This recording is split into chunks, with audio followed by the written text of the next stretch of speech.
के चाकर में निकल छोटुआ के जाना जा। आरती के चाकर में निकल छोटुआ के जाना जा। भाई केहू नहीं जानी कि मिली प्यार में ऐसन साजा। भाई केहू नहीं जानी कि मिली प्यार में ऐसन साजा। आरती के चाकर में निकल छोटुआ के जाना जा। आरती के चाकर में निकल छोटुआ के जाना जा।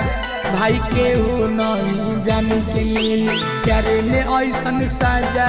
भाई केहू नहीं जानी कि मिली प्यार में ऐसन साजा। भाई केहू नहीं जानी कि मिली प्यार में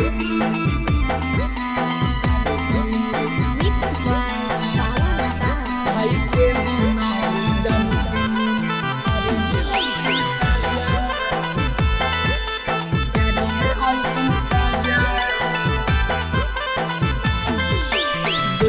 साल से चलत रहे प्रेम के कथा।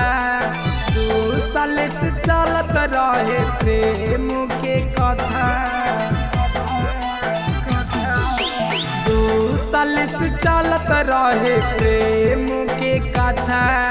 हमें न जानलिए भाई छोटो के मिलते सजा।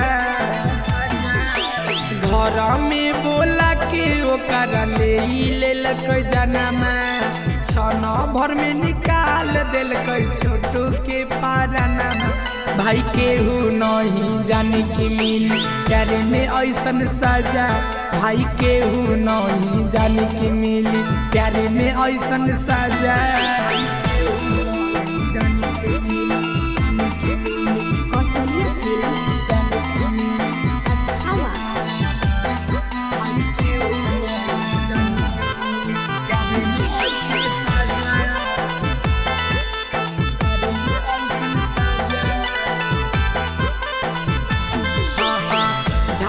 बोला के भैया ले जनामा।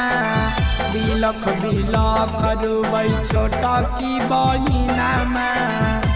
ए भैया सुना झांसा बोला के भैया ले जनामा। बिलख बिलख रोबै छोटा की बहिनामा। राइटर सचिन भैया लिखल कई गानामा। बाबा आशाटार भैया सुनाबो हको गानामा। कि केहू नहीं जानी भाई कि प्यार में मिलते साजा। कि केहू नहीं जानी भाई प्यार में मिलते साजा।